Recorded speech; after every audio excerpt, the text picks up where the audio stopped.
नमस्कार दोस्तों, welcome to my YouTube channel. आज मैं क्लास 10 के सब्जेक्ट हिंदी में मोस्ट इम्पॉर्टेंट टॉपिक लेकर आए हूँ। तो आज का हमारा टॉपिक है कि तुलसीदास जी का जीवन परिचय। देखिए दोस्तों, आज मैं क्लास 10 हिंदी में तुलसीदास जी का जीवन परिचय लिखना बताऊंगी। और देखिए दोस्तों, तुलसीदास जी हमारे हिंदी में क्लास 10 की हिंदी में काव्य के कवि हैं। तो इनका जीवन परिचय हर बार ही बोर्ड एग्जाम की परीक्षा में पूछा जाता है, तो आप लोग इनके जीवन परिचय को जरूर देख लीजिए। तो देखिए दोस्तों, हम तुलसीदास की जीवन परिचय में पहले हम परिचय एक दृष्टि में उनका देख लेते हैं, फिर उसके बाद हेडिंग वाइज आप लोगों को लिखना बताएंगे कि हेडिंग वाइज जीवन परिचय कैसे लिखा जाता है। तो पहले आप लोग परिचय देख लेंगे। तो देखिए दोस्तों, तुलसीदास जी का जीवन परिचय आप पहले देखेंगे जन्म।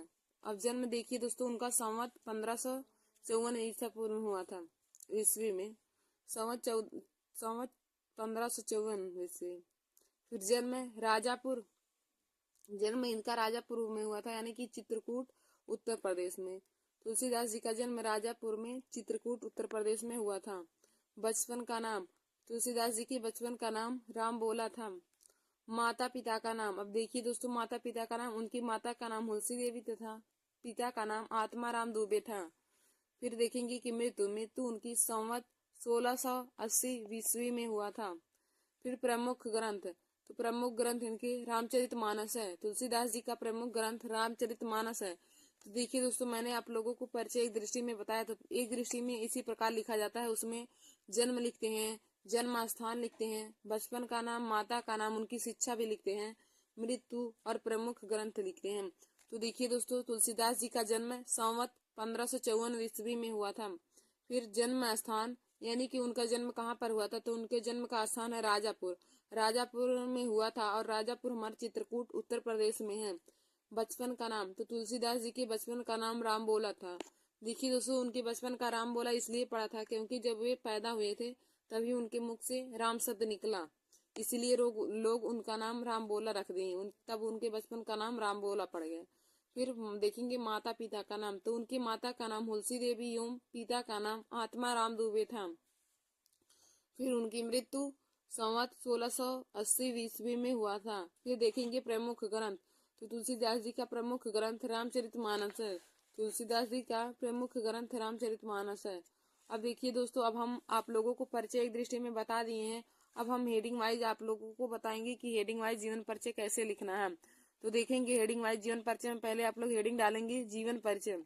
आप लोग हेडिंग डाल लीजिए जीवन परिचय। तो इसमें लिखेंगे तुलसीदास जी का जन्म मूल गोसाई चरित और तुलसी चरित में राजापुर स्थान पर हुआ था।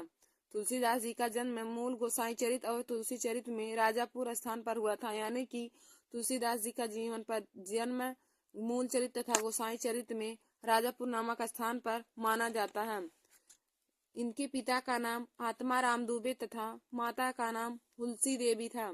देखिए दोस्तों, तुलसीदास जी के पिता का नाम आत्मा राम दुबे तथा माता जी का उनके नाम हुलसी देवी था। फिर आगे देखेंगे, लेकिन प्रचलित रूप से तुलसीदास जी का जन्म संवत 1554 ईस्वी की श्रावण शुक्ल पक्ष सप्तमी को चित्रकूट के अंतर्गत राजापुर नामक गांव में माना जाता है। देखिए दोस्तों, कुछ लोग तुलसीदास जी का जन्म अलग अलग जहाँ पे मानते हैं, लेकिन प्रचलित रूप से तुलसीदास जी का जन्म संवत 1554 ईस्वी की श्रावण शुक्ल पक्ष सप्तमी को चित्रकूट के अंतर्गत राजापुर नामक गांव में माना जाता है। और देखिए दोस्तों, इनके जन्म के संबंध में प्रसिद्ध दोहा है। इनके जन्म के संबंध में प्रसिद्ध दोहा है। जब तुलसीदास जी का जन्म हुआ था तो उनके जन्म के संबंध में एक प्रसिद्ध दोहा है। तो हमारा दोहा क्या है, देखिए दोस्तों, 1554 बीसे कालिंदी के तीर, 1554 बीसे कालिंदी के तीर, श्रावण शुक्ल सप्तमी तुलसी धर्यो शरीर, श्रावण शुक्ल सप्तमी तुलसी धर्यो शरीर। देखिए दोस्तों, तुलसीदास जी के जन्म के संबंध में एक दोहा दिया है, और दोहा हमारा है कि 1554 बीसे कालिंदी के तीर, श्रावण शुक्ला सप्तमी तुलसी धर्यो शरीर। फिर हम आगे देखेंगे कि जब इनका जन्म हुआ तब ये 5 वर्ष के बालक मालूम होते थे। देखिए दोस्तों, जब तुलसीदास जी का जन्म हुआ था तभी वे 5 वर्ष के बालक मालूम पड़ रहे थे और उनके सभी दांत भी मौजूद थे। उनके सभी दांत मौजूद थे और जन्मते ही इनके मुख से राम का शब्द निकला और लोग इन्हें राम बोला कहने लगे। देखिए दोस्तों, जब तुलसीदास जी का जन्म हुआ था तभी वे 5 वर्ष के बालक लग रहे थे और उनके सभी दांत जन्म लेते ही मौजूद थे और जन्म लेते ही उनके मुख से राम का शब्द निकला। तभी से लोग उन्हें राम बोला कहने लगे और इनके माता पिता इनसे आश्चर्यचकित होकर माता पिता द्वारा त्याग किए जाने के कारण इनका पालन पोषण एक दासी ने किया। देखिए दोस्तों, जब तुलसीदास जन्म लिए तभी वे 5 वर्ष के बालक मालूम पड़ रहे थे और उनके सभी दांत मौजूद थे। इस कारण उनके माता पिता ने उन्हें राक्षस समझ लिया, उनसे आश्चर्यचकित होकर उन्हें राक्षस समझ लिया तथा तुलसीदास जी का त्याग कर दिया। और उनके त्याग किए जाने के कारण तुलसीदास का पालन पोषण एक दासी ने किया था। इनका विवाह रत्नावली के साथ हुआ था। देखिए दोस्तों, तुलसीदास जी का विवाह रत्नावली के साथ हुआ था, यानी कि उनकी पत्नी का नाम रत्नावली था और इनका विवाह रत्नावली के साथ हुआ। एक बार तुलसीदास रत्नावली को बिना बताए मायके चले गए थे। देखिए दोस्तों, आगे देखेंगे कि एक बार तुलसीदास रत्नावली को बिना बताए मायके चले गए थे। उनके रत्नावली के मायके यानी कि अपने ससुराल गए थे तुलसीदास जी और रत्नावली की फटकार से उन्होंने वैराग्य धारण कर लिया। देखिए दोस्तों, वे तुलसीदास रत्नावली से बहुत प्रेम करते थे और उन्हें रत्नावली को बिना बताए उनके ससुराल यानी कि उनके अपने ससुराल गए थे, यानी रत्नावली के मायके चले गए थे और रत्नावली को अच्छा नहीं लगा और रत्नावली ने उन्हें इतना डांटा, इतना फटकारा कि रत्नावली की फटकार से तुलसीदास के मन में वैराग्य धारण कर लिया। उन्होंने वैराग्य को धारण कर लिया और इनका अधिक समय वैराग्य धारण करने के बाद इनका अधिक समय काशी, अयोध्या और चित्रकूट में व्यतीत हुआ। देखिए दोस्तों, जब उन्होंने वैराग्य धारण कर लिया उसके बाद तुलसीदास जी का अधिक समय काशी में, अयोध्या में और चित्रकूट में व्यतीत हुआ। इनकी मृत्यु 1680 में अस्सी घाट में हुआ था। देखिए दोस्तों, तुलसीदास जी की मृत्यु 1680 में संवत 80 घाट में हुआ था और इनकी मृत्यु के संबंध में एक दोहा है। इनकी मृत्यु के संबंध में एक दोहा है। दोहा क्या है कि संवत 1680 अस्सी गंग के तीर, संवत 1680 अस्सी गंग के तीर, श्रावण कृष्ण तीज सनी तुलसी तजो शरीर। देखिए दोस्तों, इनकी मृत्यु के संबंध में दोहा क्या है कि संवत 1680 अस्सी गंग के तीर, श्रावण कृष्ण तीज सनी तुलसी तजो शरीर। देखिए दोस्तों, तुलसीदास के जन्म के संबंध में भी एक दोहा है और उनके मृत्यु के संबंध में भी एक दोहा है। तो उनके जन्म के संबंध में देखिए दोस्तों, दोहा है कि जन्म के संबंध में है 1554 बीसे कालिंदी के तीर, श्रावण शुक्ला सप्तमी तुलसी धर्यो शरीर। और उनकी मृत्यु जब होती है तो उसके संबंध में दोहा है कि संवत 1680 अस्सी गंग के तीर, श्रावण की तीज सनी तुलसी तजो शरीर। तो देखिए दोस्तों, तुलसीदास की जन्म और मृत्यु दोनों के संबंध में एक एक दोहा बताया गया है। तो मैंने उनके जीवन परिचय में दोनों दोहा को आप लोगों को बता दिया है। फिर आप लोग आगे हेडिंग डालेंगे साहित्यिक परिचय। अब इनके साहित्य के बारे में जानते हैं कि इनका साहित्यिक जीवन कैसा था, तुलसीदास जी का साहित्यिक जीवन कैसा था, उसके बारे में हम जानेंगे। तो देखिए दोस्तों, साहित्यिक परिचय में आप लोग लिखेंगे कि ए राम के भक्त थे। तुलसीदास राम के बहुत बड़े ही भक्त थे क्योंकि इनके मुख से जन्मते ही राम का शब्द निकला था तभी, और ए राम के भक्त थे। मानव जीवन के सभी उच्च आदर्शों का समावेश करके इन्होंने राम को मर्यादा पुरुषोत्तम बना दिया। देखिए दोस्तों, तुलसीदास राम के बहुत बड़े ही भक्त थे। मानव जीवन के उच्च आदर्शों का समावेश करके इन्होंने राम को मर्यादा पुरुषोत्तम बना दिया।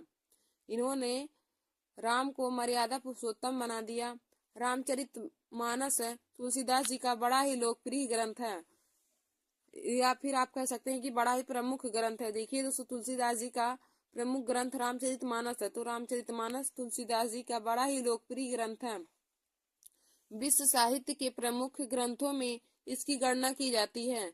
रामचरितमानस की गणना विश्व साहित्य के प्रमुख ग्रंथों में की जाती है। देखिए दोस्तों, हम उनके साहित्यिक परिचय के बारे में जानेंगे कि इसमें लिखेंगे कि तुलसीदास राम के बहुत ही बड़े भक्त थे। तुलसीदास राम के बहुत ही बड़े भक्त थे और मानव जीवन के सभी उच्च आदर्शों का समावेश करके इन्होंने राम को मर्यादा पुरुषोत्तम बना दिया। तुलसीदास ने मानव जीवन के सभी आदर्शों का समावेश करके राम को मर्यादा पुरुषोत्तम बना दिया। और रामचरितमानस तुलसीदास जी का बहुत ही लोकप्रिय ग्रंथ है। विश्व साहित्य के प्रमुख ग्रंथों में इसकी गणना की जाती है। देखिए दोस्तों, रामचरितमानस की गणना विश्व साहित्य के प्रमुख ग्रंथों में की जाती है। अब हम आगे रचनाएं देखेंगे कि तुलसीदास के द्वारा कौन कौन सी रचना लिखी गई है। तो देखिए दोस्तों, तुलसीदास ने कौन कौन सी रचना लिखी। नंबर 1 है जानकी मंगल, नंबर 2 है पार्वती मंगल, नंबर 3 है रामाज्ञा प्रश्न, नंबर 4 है राम लला नाछू, नंबर 5 है बैरवे रामायण, नंबर 6 है दोहावली, नंबर 7 है कवितावली, नंबर 8 है गीतावली और नंबर 9 है विनय पत्रिका। और दोस्तों आप लोग रामचरितमानस भी लिख लेंगे 10 पे। और रामचरितमानस तुलसीदास जी का प्रमुख ग्रंथ है। यदि क्वेश्चन में पूछे कि रामचरित तुलसीदास जी का प्रमुख ग्रंथ कौन सा है, तो रामचरितमानस तुलसीदास जी का प्रमुख ग्रंथ है। रामचरितमानस तुलसीदास जी का प्रमुख ग्रंथ है। तो उनकी रचनाएं हमने आप लोगों को बताया कि जानकी मंगल, पार्वती मंगल, राम आज्ञा प्रश्न, राम लला नाछू, बैरवे रामायण, दोहावली, कवितावली, गीतावली और विनय पत्रिका। और आप लोग रामचरितमानस भी लिख लेंगे। तो दोस्तों रामचरितमानस तुलसीदास जी का प्रमुख ग्रंथ है। फिर हम आगे देखेंगे कि भाषा तुलसीदास जी की भाषा कैसी थी, या फिर उन्होंने अपनी रचना में कौन सी भाषा का यूज किया। तो देखिए दोस्तों, भाषा हो जाएगा ब्रज भाषा एवं अवधी भाषा। तुलसीदास जी ने अपनी रचना में ब्रज भाषा एवं अवधी भाषा का प्रयोग किया है। और शैली वही व्यंग्यात्मक, भावात्मक, विचारात्मक रहेंगी। और मुक्तक उनकी शैली में उनके महान व्यक्तित्व होने की छाप दिखाई देती है। आप लोग यही उनकी शैली में लिख लीजिएगा। तो देखिए दोस्तों, मैंने आज आप लोगों को तुलसीदास जी का जीवन परिचय बताया। तो देखिए दोस्तों, पहले आप लोग तुलसीदास जी के जीवन में परिचय एक दृष्टि में लिख लेंगे। तो यहाँ पे हमने आप लोगों को बताया परिचय एक दृष्टि में लिखेंगे, पहले उनका जन्म लिखेंगे। तो देखिए दोस्तों, तुलसीदास जी का जन्म संवत 1554 ईस्वी में हुआ था। फिर देखेंगे जन्म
नमस्कार दोस्तों, welcome to my YouTube channel.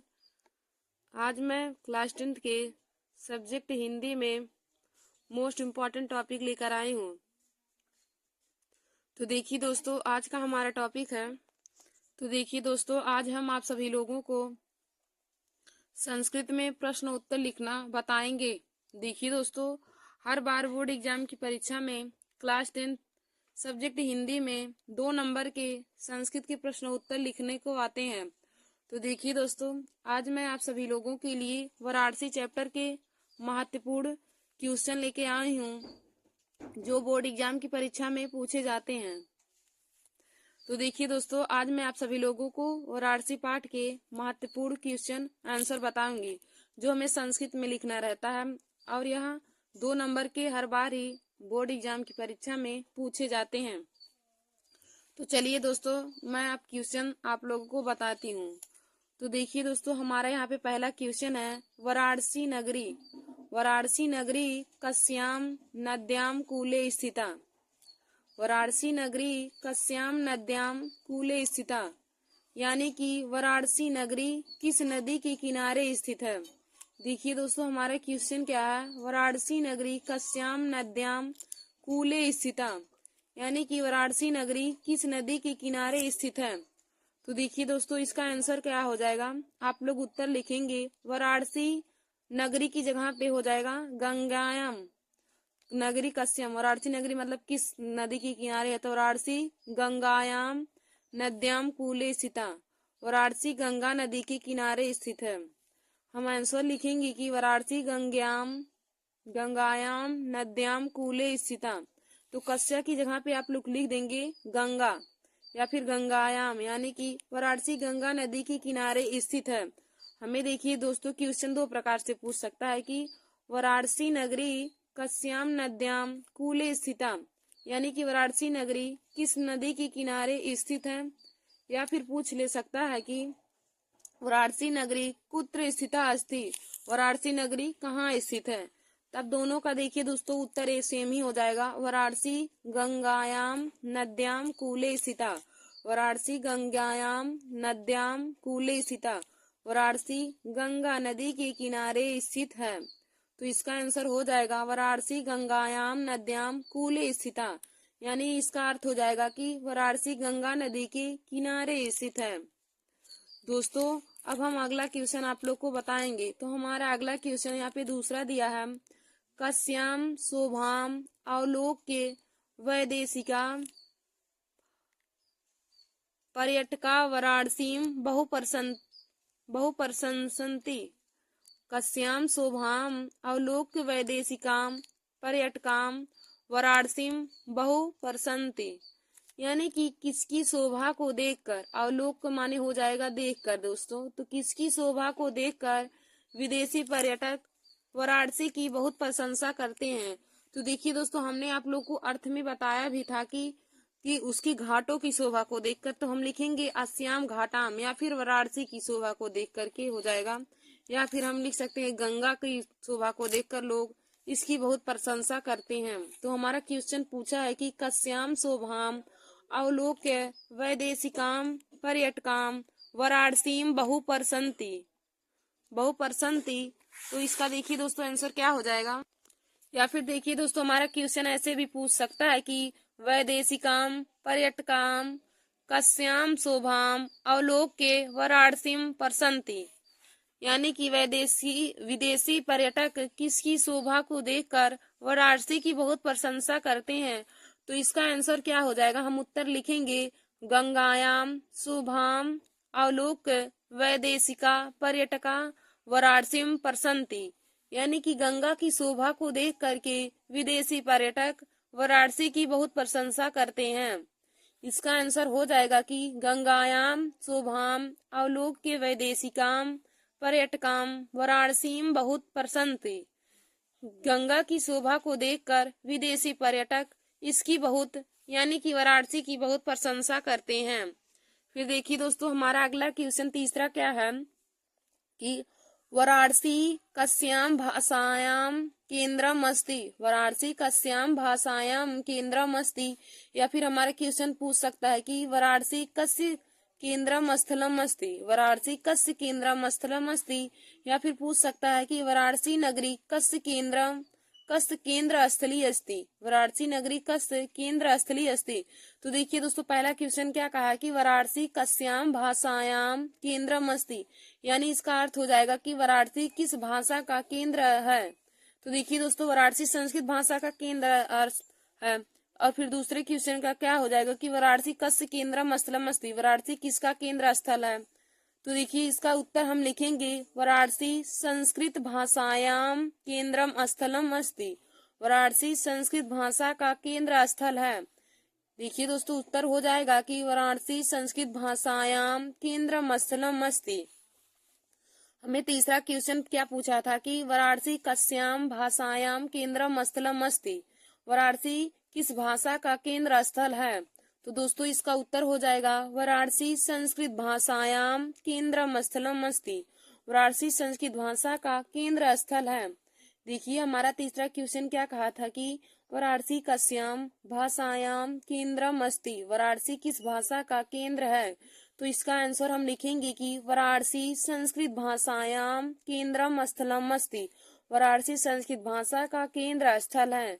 फिर हमारा अगला क्वेश्चन पूछा है कि वाराणस्याम कियंता विश्वविद्यालय सन्ति, वाराणस्याम कियंता विश्वविद्यालय सन्ति, मतलब कि वाराणसी में कितने विश्वविद्यालय हैं। कियंता मतलब हो जाएगा कितने।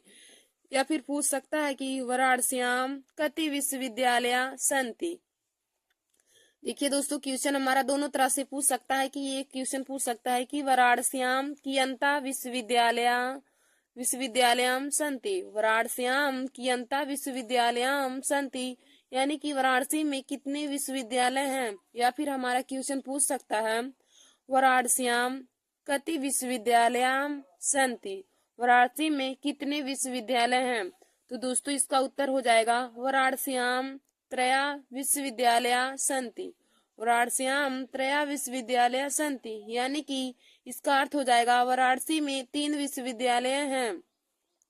देखिए दोस्तों, इसका आंसर हो जाएगा कि वाराणस्याम त्रया विश्वविद्यालय सन्ति, यानी कि वाराणसी में 3 विश्वविद्यालय हैं। हमें क्वेश्चन पूछा है कि वाराणस्याम कियंता विश्वविद्यालयम सन्ति, वाराणसी में कितने विश्वविद्यालय हैं। तो इसका आंसर हो जाएगा वाराणस्याम त्रया विश्वविद्यालय सन्ति। देखिए दोस्तों, यहाँ पे जो कियंता पूछा है उसी की जगह पे हम त्रया रखेंगे, यानी कि 3 उसी की जगह पे लिखेंगे और बाकी सभी को हम ऐसे लिख लेंगे। तो हो जाएगा हमारा वाराणस्याम त्रया विश्वविद्यालय सन्ति। फिर अब देखिए दोस्तों, हमारा अगला क्वेश्चन क्या पूछा है, 5वां, संपूर्ण आनंदम संस्कृत विश्वविद्यालयम कस्याम नगर्याम विद्यते, संपूर्ण आनंदम संस्कृत विश्वविद्यालयम कस्याम नगर्या विद्यते, यानी कि क्या हो जाएगा कि संपूर्ण आनंद संस्कृत विश्वविद्यालय किस नगर में विद्यमान है। देखिए दोस्तों, हमें क्वेश्चन क्या कहा है कि संपूर्ण आनंदम संस्कृत विश्वविद्यालयम कस्याम नगर्याम विद्यते, यानी कि संपूर्ण आनंद संस्कृत विश्वविद्यालय किस नगर में विद्यमान है।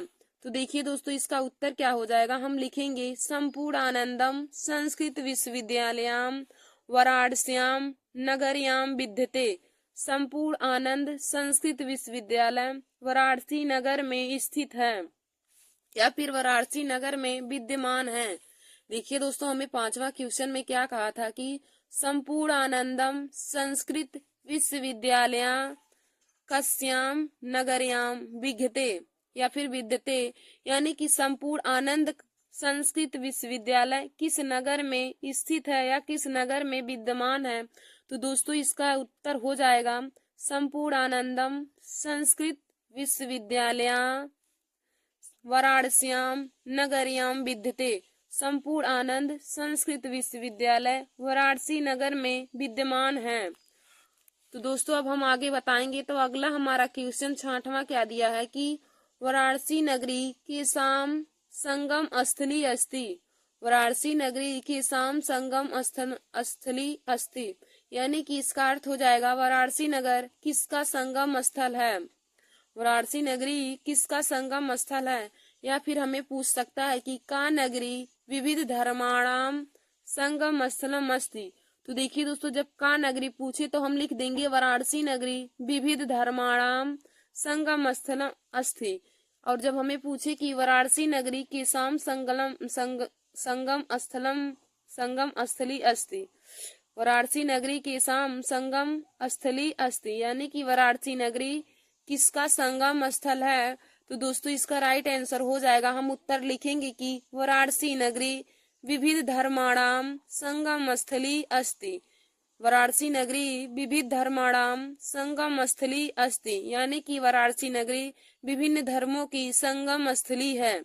इसका उत्तर हो जाएगा कि वाराणसी नगरी विभिन्न धर्मों की संगम स्थली है। तो हम लिख देंगे वाराणसी नगरी विविध धर्माणाम संगम स्थली अस्ति। और देखिए दोस्तों, जब पूछे कि का नगरी विविध धर्माणाम संगम स्थली अस्ति, का नगरी विविध धर्माणाम संगम स्थली अस्ति, तो हम इसका उत्तर लिखेंगे कि वाराणस्याम नगरी, वाराणस्याम नगरी, या फिर लिख देंगे वाराणसी नगरी विविध धर्माणाम संगम स्थली अस्ति। अब दोस्तों हम आगे अगला क्वेश्चन देखेंगे। तो हमारा अगला 7वां क्वेश्चन क्या दिया है कि दारा सिकोहा कुत्र गत्वा भारतीय शस्त्राणाम अध्ययनम आकरोत। दारा सिकोहा कुत्र गत्वा भारतीय शस्त्राणाम अध्ययनम आकरोत, यानी कि दारसिकोह कहाँ जाकर के भारतीय शास्त्रों का अध्ययन किया। दारासिकोह कहाँ जाकर के भारतीय शास्त्रों का अध्ययन किया। या फिर हमें क्वेश्चन पूछ सकता है कि दारासिकोहा वाराणसीम आगत्वा किम आकरोत, यानी कि दारसिकोह वाराणसी आकर के क्या करते थे या क्या किए। तो देखिए दोस्तों, दारसिकोह वाराणसी आकर के विभिन्न भारतीय शास्त्रों का अध्ययन किए थे। तो दूसरे क्वेश्चन जो है हमें यहाँ पे पूछा है कि दारासिकोहम वाराणसीम आगत्वा किम आकरोत, यानी कि दारसिकोह वाराणसी आकर के क्या किए। तो इसका उत्तर हो जाएगा दारासिकोह वाराणसीम आगत्य भारतीय शास्त्रम अध्ययनम आकरोत। तो इसका उत्तर हो जाएगा, यहीं से हम लिख देंगे कि भारतीय शास्त्रम अध्ययनम आकरोत। दारासिकोहा वाराणसीम आगत्य भारतीय शास्त्रम अध्ययनम आकरोत। और दो हमारा पहले क्वेश्चन पूछा है कि दारासिकोहा कुत्र गत्वा भारतीय शास्त्रम अध्ययनम आकरोत। दारासिकोहा कुत्र गत्वा भारतीय शास्त्रम अध्ययनम आकरोत। तो इसका उत्तर हो जाएगा दारासिकोहा वाराणसीम गत्वा। दारासिकोहा वाराणसीम गत्वा भारतीय शास्त्रम अध्ययनम आकरोत। दारासिकोहा वाराणसीम गत्वा भारतीय शास्त्रम अध्ययनम आकरोत, यानी कि दारासिकोह वाराणसी में जा करके भारतीय शास्त्रों का अध्ययन किए। फिर अब देखिए दोस्तों, हमारा अगला क्वेश्चन 13वां क्या दिया है कि दारासिकोहा कस्याम भाषाम उपनिषद अनुवादम आकार्यत। दारासिकोहा कस्याम भाषाम उपनिषदाम अनुवादम आकार्यत, यानी कि दारासिकोह किस भाषा का उपनिषद में अनुवाद किए। दारासिकोह किस भाषा का उपनिषद में अनुवाद किए। तो दोस्तों इसका उत्तर हो जाएगा दारासिकोहाम फारसी भाषाम। दारासिकोहा फारसी भाषाम उपनिषदाम अनुवादम आकार्यत। दारासिकोह पारसी भाषाम उपनिषदाम अनुवादम आकार्यत, यानी कि दारासिकोह फारसी भाषा का उपनिषद में अनुवाद किए। देखिए दोस्तों, हमें 8वां क्वेश्चन में क्या पूछा है कि दारासिकोहाम कस्याम भाषायाम उपनिषदाम अनुवादम आकार्यत, यानी कि दारासिकोह कहाँ जा करके भाषा का उपनिषद में अनुवाद किए। दारासिकोह किस भाषा का उपनिषद में अनुवाद किए। तो इसका राइट आंसर हो जाएगा कि दारासिकोहाम पारसी भाषायाम उपनिषदाम अनुवादम आकार्यत। दारासिकोह पारसी भाषा में उपनिषद का अनुवाद किए। फिर हमारा अगला क्वेश्चन क्या पूछा है कि संस्कृत विश्वविद्यालयाम कस्याम नगरम विद्यते। संस्कृत विश्वविद्यालयाम कस्याम नगरम विद्यते। संस्कृत विश्वविद्यालय किस नगर में स्थित है या किस नगर में विद्यमान है। संस्कृत विश्वविद्यालयाम कस्याम नगरयाम विद्यते। देखिए दोस्तों, हमें 9वां क्वेश्चन दिया है कि संस्कृत विश्वविद्यालयाम कस्याम नगरयाम विद्यते। इसका अर्थ हो जाएगा कि संस्कृत विश्वविद्यालय किस नगर में स्थित या किस नगर में विद्यमान है। तो हम इसका उत्तर लिखेंगे संस्कृत विश्वविद्यालयाम वाराणसी नगरयाम विद्यते। संस्कृत विश्वविद्यालयाम वाराणसी नगरयाम विद्यते। तो इसका अर्थ हो जाएगा कि संस्कृत विश्वविद्यालय वाराणसी नगर में विद्यमान है। फिर देखिए दोस्तों, हमारा अगला क्वेश्चन 10वां दिया है कि वाराणसी किमर्थम प्रसिद्धा। वाराणसी किमर्थम प्रसिद्धा। हमारा 10वां क्वेश्चन है कि वाराणसी किमर्थम प्रसिद्धा। तो इसका अर्थ हो जाएगा कि वाराणसी किस लिए प्रसिद्ध है। तो दोस्तों, हम इसका उत्तर क्या लिखेंगे कि वाराणसी विद्या दर्शन साहित्य धर्म कला शिल्पार्थ प्रसिद्धा अस्ति। देखिए दोस्तों, हमारा अगला क्वेश्चन 8वां है कि वाराणसी किमर्थम प्रसिद्धा। तो इसका अर्थ हो जाएगा कि वाराणसी किस लिए प्रसिद्ध है। तो हम इसका उत्तर लिखेंगे वाराणसी विद्या दर्शन साहित्य धर्म कला शिल्पार्थ प्रसिद्धा अस्ति। इसका उत्तर हो जाएगा कि वाराणसी विद्या दर्शन साहित्य धर्म कला शिल्पार्थ प्रसिद्धा अस्ति। इसका अर्थ हो जाएगा कि वाराणसी विद्या दर्शन साहित्य धर्म कला और शिल्पियों के लिए प्रसिद्ध है। देखिए दोस्तों, हमारा 10वां क्वेश्चन पूछा था कि वाराणसी किमर्थम प्रसिद्धा, यानी कि वाराणसी किस लिए प्रसिद्ध है। तो हम इसका उत्तर लिखेंगे वाराणसी विद्या दर्शन साहित्य धर्म कला शिल्पार्थ प्रसिद्धा अस्ति। वाराणसी विद्या दर्शन साहित्य धर्म कला और शिल्पियों के लिए प्रसिद्ध है। फिर देखिए दोस्तों, हमारा अगला क्वेश्चन 11वां दिया है कि वैदेशिकाम वाराणसीम केन हेतुना आगच्छन्ति।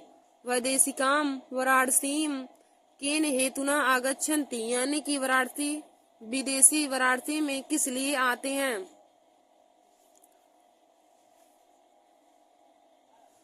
या फिर देखिए दोस्तों, हमें क्वेश्चन पूछ सकता है कि वैदेशिकाम किमर्थम वाराणसीम आगच्छन्ति। वैदेशिकाम किमर्थम वाराणसीम आगच्छन्ति। विदेशी वाराणसी में किस लिए आते हैं। तो देखिए दोस्तों, इसका उत्तर क्या हो जाएगा वैदेशिकाम वाराणसीम गीर्वाणवाण्याम अध्ययनाय आगच्छन्ति। देखिए इसका राइट आंसर क्या हो जाएगा कि वैदेशिकाम वाराणसीम गीर्वाणवाण्याम अध्ययनाय आगच्छन्ति। तो इसका अर्थ हो जाएगा कि विदेशी वाराणसी में संस्कृत भाषा के अध्ययन के लिए आते हैं। विदेशी वाराणसी में संस्कृत भाषा के अध्ययन के लिए आते हैं। हमें 11वां क्वेश्चन पूछा था कि वैदेशिकाम वाराणसीम केन हेतुना आगच्छन्ति। वाराणसी में विदेशी किस लिए आते हैं। तो इसका उत्तर क्या हो जाएगा कि वैदेशिकाम वाराणसीम गीर्वाणवाण्याम अध्ययनाय आगच्छन्ति। मतलब कि अर्थ हो जाएगा इसका विदेशी वाराणसी में संस्कृत भाषा के अध्ययन के लिए आते हैं। फिर हमारा अगला क्वेश्चन है कुत्र मरणम मंगलम भवति। कुत्र मरणम मंगलम भवति। तो देखिए दोस्तों, यह क्वेश्चन है बोर्ड एग्जाम के लिए बहुत ही इम्पोर्टेंट है। तो आप लोग इस पर इम्पोर्टेंट लिख लीजिए और इम्पोर्टेंट का चिन्ह लगा लीजिए कि कुत्र मरणम मंगलम भवति। यह हर बार ही बोर्ड एग्जाम की परीक्षा में पूछा जाता है। तो दोस्तों, आप लोग इसमें देख लीजिए कि देखिए सीरीज में कितनी बार रिपीट हुआ है। 2009 में पूछा है, 2015 में, 2016, 2017, फिर 18 में पूछा गया है। और देखिए दोस्तों, 2024 में भी यह क्वेश्चन पूछा था बोर्ड एग्जाम की परीक्षा में। कुत्र मरणम मंगलम भवति, मतलब कि इसका अर्थ हो जाएगा कुत्र मरणम मंगलम भवति का कि कहाँ मरना मंगलमय होता है। कुत्र मरणम मंगलम भवति, कहाँ मरना मंगलमय होता है। तो इसका उत्तर हो जाएगा कि वाराणस्याम मरणम मंगलम भवति। वाराणस्याम मरणम मंगलम भवति, यानी कि वाराणसी में मरना मंगलमय होता है। देखिए दोस्तों, 12वां क्वेश्चन में क्या पूछा है कि कुत्र मरणम मंगलम भवति, कहाँ मरना मंगलमय होता है। तो इसका राइट आंसर क्या हो जाएगा कि वाराणस्याम मरणम मंगलम भवति, यानी कि वाराणसी में मरना मंगलमय होता है। फिर हमारा अगला क्वेश्चन है 13वां वाराणसी नगरी के साम कृते लोके विसुता अस्ति। वाराणसी नगरी के साम कृते लोके विश्रुता अस्ति, यानी कि इसका अर्थ क्या हो जाएगा, वाराणसी नगरी किस लिए संसार में बहुत प्रसिद्ध है, या फिर वाराणसी नगरी संसार में किस लिए जानी जाती है। वाराणसी नगरी के साम कृते लोके विश्रुता अस्ति, वाराणसी नगरी किस लिए संसार में बहुत प्रसिद्ध है। तो दोस्तों इसका उत्तर हम क्या लिखेंगे कि इयम नगरी विद्या कलानाम संस्कृत भाषायाम संस्कृतिश्च कृते प्रसिद्धा अस्ति। इयम नगरी विद्या कलानाम संस्कृत भाषायाम संस्कृते च लोके प्रसिद्धा अस्ति, यानी कि इसका अर्थ हो जाएगा यह नगरी विद्या कलाओं, संस्कृत भाषा और संस्कृति के लिए संसार में बहुत प्रसिद्ध है। यह नगरी विद्या कलाओं, संस्कृत भाषा और संस्कृत के लिए संसार में प्रसिद्ध है। फिर देखिए दोस्तों हमारा अगला क्वेश्चन 14वां क्या पूछा है, दारासिकोहोन उपनिषद अनुवादाम कस्याम भाषाम करीता। दार्शिकोहोन उपनिषदाम अनुवादाम कस्याम भाषायाम करीता, यानी कि दार्शिको उपनिषद का अनुवाद किस भाषा में किए। तो इसका उत्तर क्या हो जाएगा, दार्शिकोहोन उपनिषदाम अनुवादाम पारसी भाषायाम करीता, यानी कि दार्शिको उपनिषद का अनुवाद किस भाषा में किए। तो इसका उत्तर हो जाएगा दार्शिको उपनिषद का अनुवाद पारसी भाषा में किए। दार्शिकों अपने उपनिषद का अनुवाद पारसी भाषा में किए थे। तो देखिए दोस्तों आज मैंने आप सभी लोगों को वाराणसी चैप्टर के मोस्ट इम्पोर्टेंट संस्कृत का हिंदी जो संस्कृत वाला हमें प्रश्नोत्तर आता है उसको हमने आप लोग को बता दिया है। तो देखिए दोस्तों यह बोर्ड एग्जाम की परीक्षा में हर बार ही 2 नंबर के पूछे जाते हैं। तो आज मैंने आप सभी लोगों को वाराणसी चैप्टर के महत्वपूर्ण क्वेश्चन बता दिए हैं। देखिए हमें क्वेश्चन कैसे पूछता है कि निम्न में से किन्हीं 2 प्रश्नों के उत्तर संस्कृत में दीजिए। हमें 2 क्वेश्चन दिए रहेंगे, वो भी अलग अलग चैप्टर का रहेगा। तो देखिए दोस्तों वाराणसी चैप्टर के एक क्वेश्चन जरूर बोर्ड एग्जाम की परीक्षा में पूछे जाएंगे, तो आप लोग हमारे इस वीडियो को जरूर देख लीजिए। तो हमें जो उसमें 2, 3, 4 क्वेश्चन हमें दिए रहेंगे तो किन्हीं 2 के हमें करना रहेगा। तो देखिए ऐसे क्वेश्चन पूछा जाता है तो उनका अर्थ हमें लिखना रहता है। तो हमने आप लोगों को आज संस्कृत में वाराणसी चैप्टर के सभी इम्पोर्टेंट क्वेश्चन बता दिए। तो आप लोग इसे अपने कॉपी में नोट कर लीजिए और दोस्तों इसे याद कर लीजिएगा, क्योंकि बोर्ड एग्जाम की परीक्षा में यह 2 नंबर के पूछे जाते हैं। धन्यवाद दोस्तों। ऐसे हमारे वीडियो को देखने के लिए आप सब लोग हमारे YouTube channel Nancy success classes को सब्सक्राइब कर लीजिए और दोस्तों में शेयर करना ना भूलिए। धन्यवाद दोस्तों।